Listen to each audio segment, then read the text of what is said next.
Why don't you tell me a little bit about when you found out that you and Candus were having a girl? Well, I mean, I was excited or anything, but I didn't expect anything like what I got. She's been a little angel, and she has just been so awesome. You know, I just didn't expect anything like that. I didn't expect her to just cling to me for the first 18 months, 2 years. I don't remember, but she wouldn't go to nobody but me, and I didn't expect that. That was just so awesome. Yeah, I could just say one word in a bad tone or something, and she would just break down and bawl, and I'd have to just Summer, I'm sorry, I have to tell her sorry, 10 times, but anybody else say anything to her? It didn't bother her whatsoever. But me, she just, I don't know, I'd tear her up if I said anything to her. So this is just killing me for her being gone. It's literally just so hard. Is your wife currently on any drugs? Zero. No. Nothing for anxiety, nothing? Nothing, no. Okay. I mean, she's even trying to quit drinking at this point, because the church, and everything like that. Right. So she's trying to give up everything.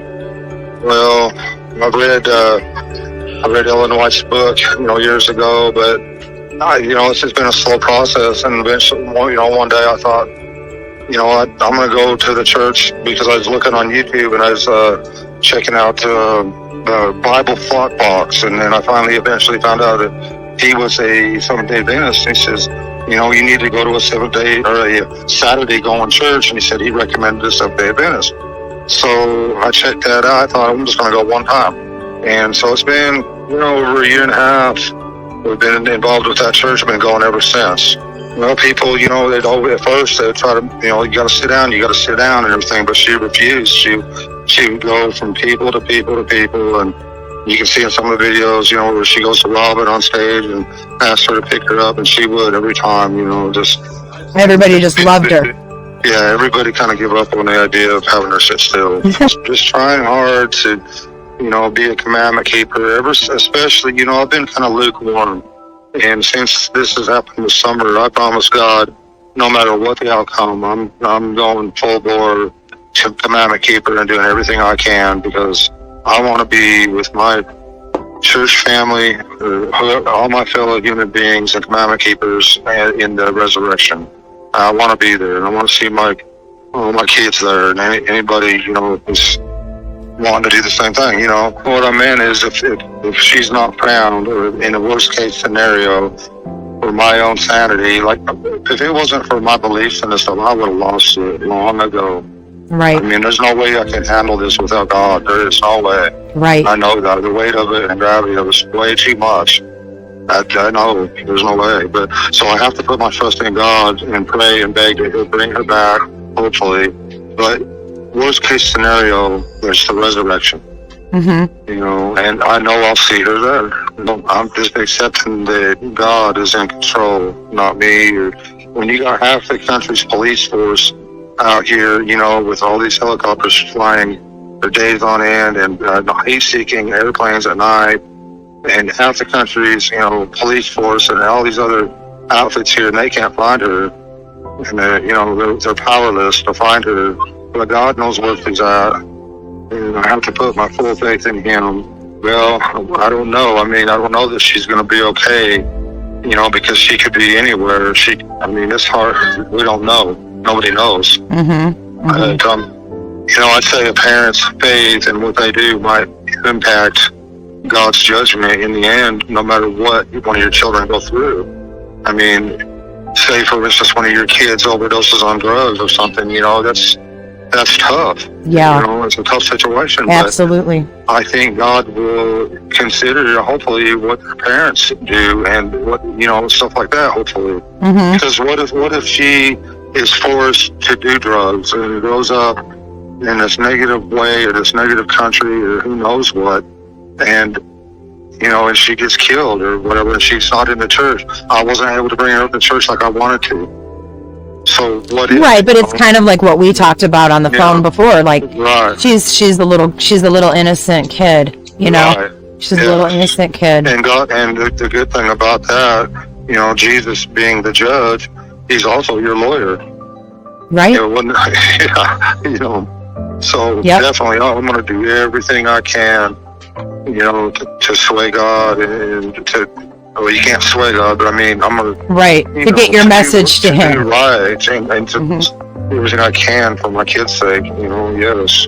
She's So, got my heart so bad that that's all I want to do. That's all I can think about. Well, right now we're at the swim park thing, whatever it is, and kids are playing and having a great time. But me, I'm just sitting here watching them until we leave. that day with Summer is... They've been kind of friends, for a long time. I'd invite them out to our house where they could play because, where they were living, it was pretty bad. But So Candus and Hunter's mom were friends? yes. Okay, Yes, okay. and all the other kids that they have. Oh, okay. Yeah, they have several other kids, and but Hunter wanted to go. The lady was going to go swimming while he's waiting on her to fill a prescription or whatever. They're always doing stuff with Summer, as you can see in the pictures, going here and there. But I'm always at work to support everything, which is fine. Right, Yeah. right. So she goes over, but were her and Hunter's mom on good terms at this time? Or were they... Yeah, they were, and I don't understand why. Well, something to do with that little girl, Truey, was supposedly having sex with a 12-year-old, and Now, who is this? that's with one of their daughters. That's these people, Hunter's sister.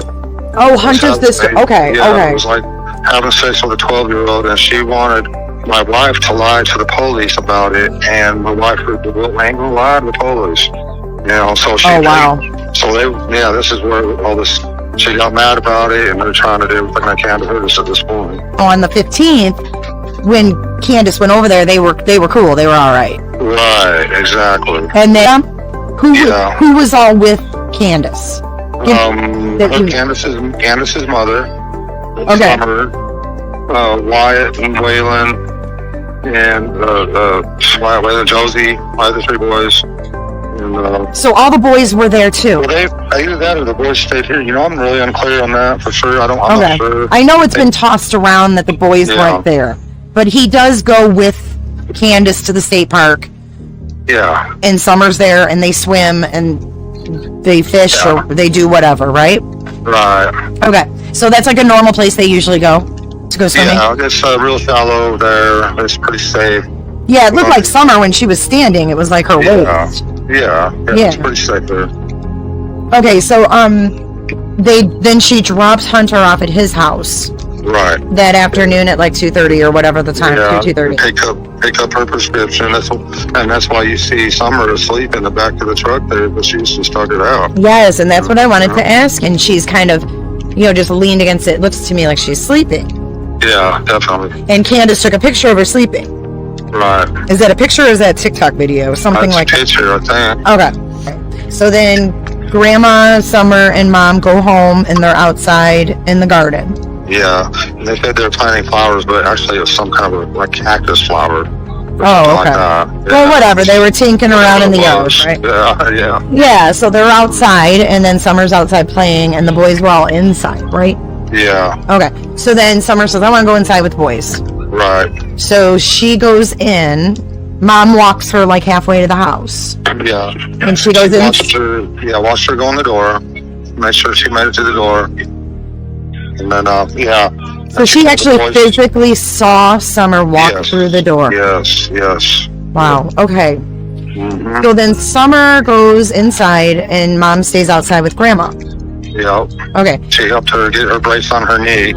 And then, about 2, 3, 4 minutes, who knows, come back in the house and she asked the boys, where's Summer? Well, she went down to play with her toys.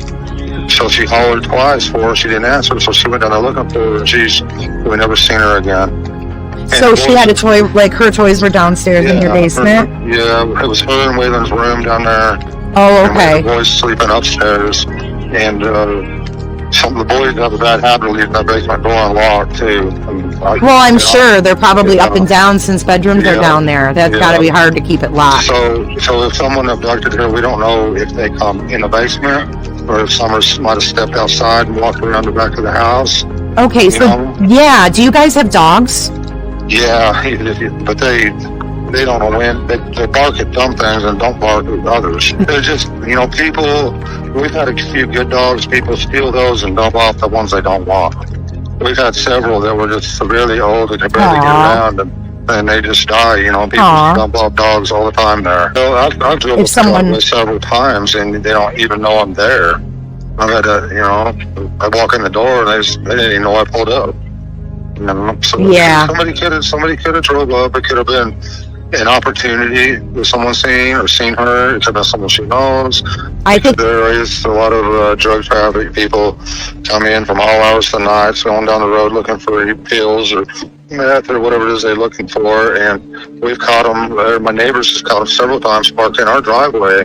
And they'll, run them out and say, go do your damn meth somewhere else or whatever, Yeah. So that makes them mad, and they'll come by the house and burn rubber and raise all kind of heck and all this stuff. So we've had problems with them before, but lately we haven't had we've had zero traffic here lately. Well, ever since summer, there's been nothing since then. So so your road, is it, I just see the clips I've seen on the news, and it looks like you live in the country. Oh, yeah. Okay, so how many neighbors do you guys have? Well, it's hard to see them, with all the trees and everything, but we got neighbors, all around us, really. But you can't see them from your house. We got John who lives in a trailer about 500 yards away. Our neighbors about, 250 yards away. Everybody's really spread out. Well, a lot of these guys are really good people. Right. They've never had an abduction off of Beach Creek before.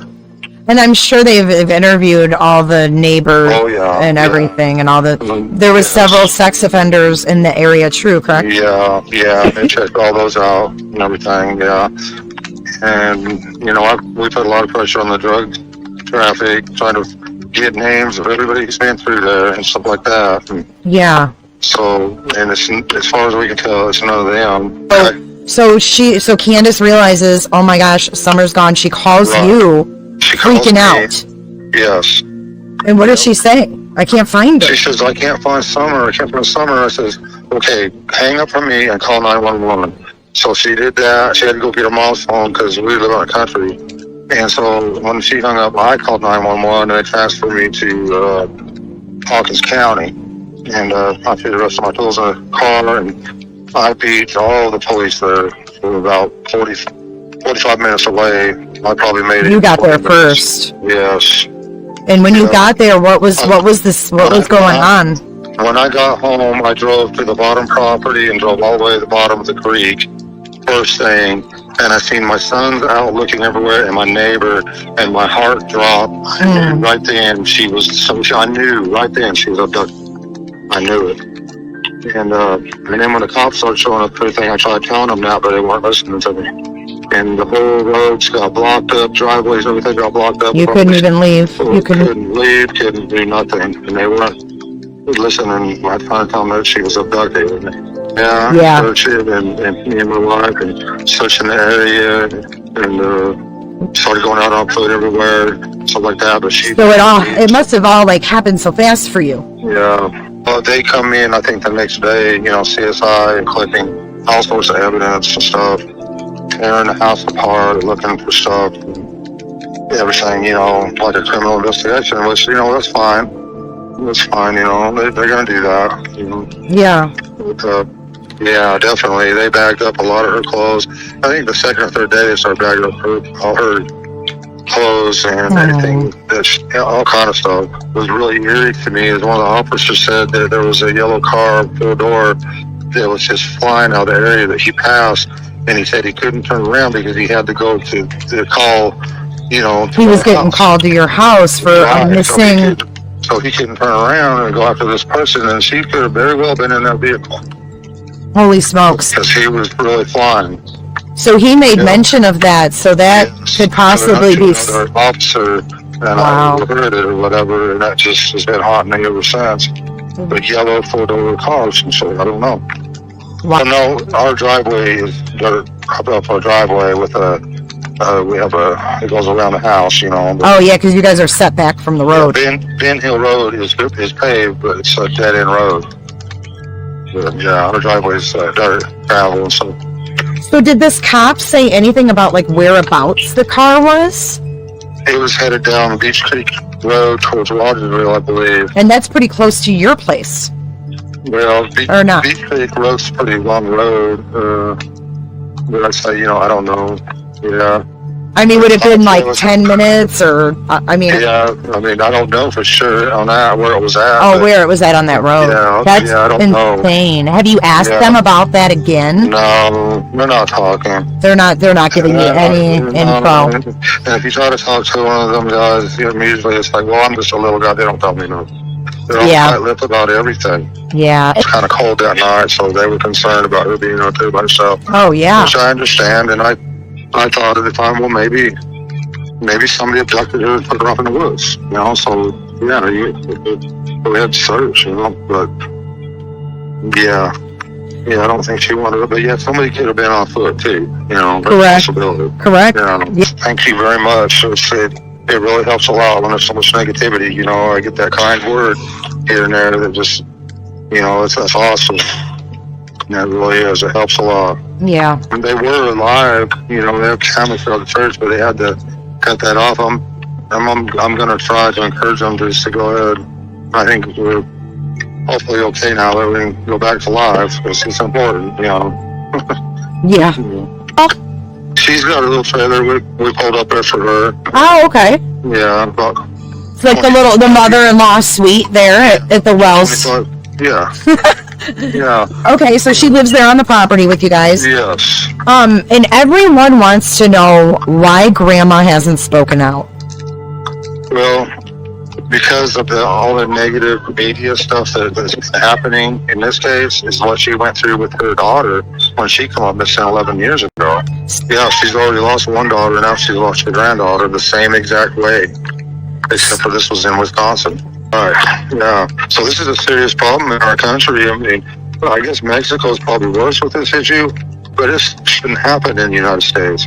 15 abductions since summer's been missing, and 250 since 2020 here in the Tri-Cities area in eastern Tennessee. One is too many, but yeah. It's... I just wish there was a way we could pull together or convince the military or something to convince in and try to find all these kids. I know it's crazy. I know absolutely insane. Yeah, crime's getting worse for sure in so many ways, and so drugs, meth, and just keeps coming across the border like nothing. But in the open borders, I don't know for sure, but when I went to Mexico, they didn't even check you going to Mexico. Right. Back, yeah, but going across to Mexico, they didn't check you at all.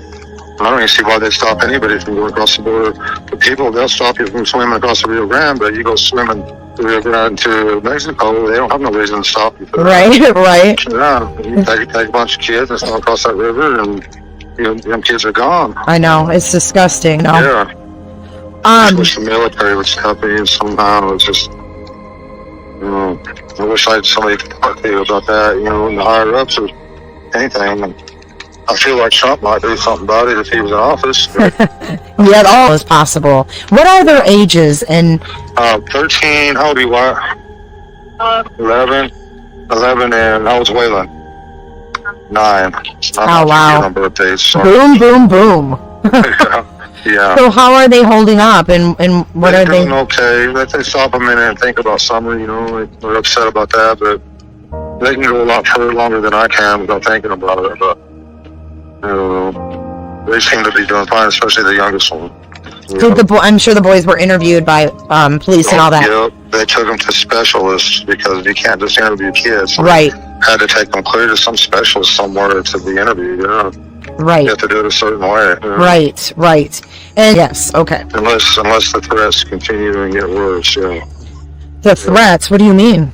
There's been lots of threats, so people are going to come up here and going to beat the truth out of us. What? And all kind of other stuff. And we've had people come up one night with flashlights, and we had to call the police. And I don't know, just stuff like that, stuff that people put on. What are the police doing about those type of things? The FBI warned them on Facebook that something, I can't remember, but I don't remember. But there's one guy, he said he was being real threatening to me, and I said, well, I'll make sure I let the FBI know about what you're saying. I told him, if you don't stop, I'm going to the FBI. Give him that chance. Mm-hmm. So I haven't heard nothing since. And the FBI and all of them has been really great, to be honest with you. There's been a couple guys of them police that probably think that I'm guilty somehow, or that I don't know. I just get bad vibes from them. But they've been professional, and some of them's been really, really cool. Very cool. Right. I've probably been unfair because I've said some bad things because I'm upset, just like everybody in the room's upset. I've said bad things that I don't really mean. Sure. Just because I'm frustrated, you know. Understandable. So you and Candus both took polygraphs. Just one? Yeah. Well, I hadn't slept for like 2 days. Couldn't sleep. And so when I got around to doing my polygraph, which I agreed to do, I kept falling asleep, so I couldn't. They told me to go home, get some sleep. So I went home and I tried to my best to get sleep. Yeah. So the next day I took it and passed. And then they got Candus in there, and her nerves and everything so bad, she just couldn't do it at all. So they gave her like 4 or 5 days to come back and do her polygraph test, and she passed. Well, I couldn't complete the one, right? So I completed the second one, yes. No, it's just that she couldn't, like, she didn't fail it, she just couldn't do it. She's just so upset, you know. Yeah. Some of the questions, you know, that they ask you just brings back, you know, the first, if you can get somewhere off your mind for just 2 seconds, which is impossible, but some questions, you know, bring it all back and you lose it, you know. Yeah. You know, what you heard, have you done something with your little girl, or something, you know, what, just, you know, just questions, you know, they have to ask. Did you hurt your little girl or whatever, but, yeah, you know, I don't know. So you guys both were told that you passed them? Yes. Okay. Do you think that Summer would have gone off with someone willingly? I don't know now if some of our church members, some of them, like, I mean, she might go up to them and say hi because she loves them so much, but I know they would never hi. No, I mean, it's possible. I mean, I don't know. Anything's possible. Words like that, puppy, and so, yeah. Possible she come out the back door and, you know, because she liked to play behind the house there, because we planted some roses. Her and Summer and her mother planted some roses there and some other flowers, and she likes to just play right there, especially when it's cooler out, because the sun always shines right there really good.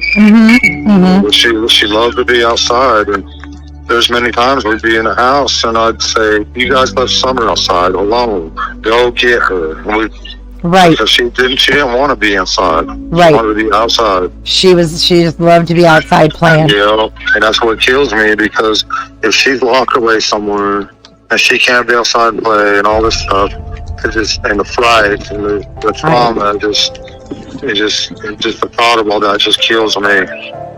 It really does. You know, when I get alone, them thoughts come to me more and more. I can imagine.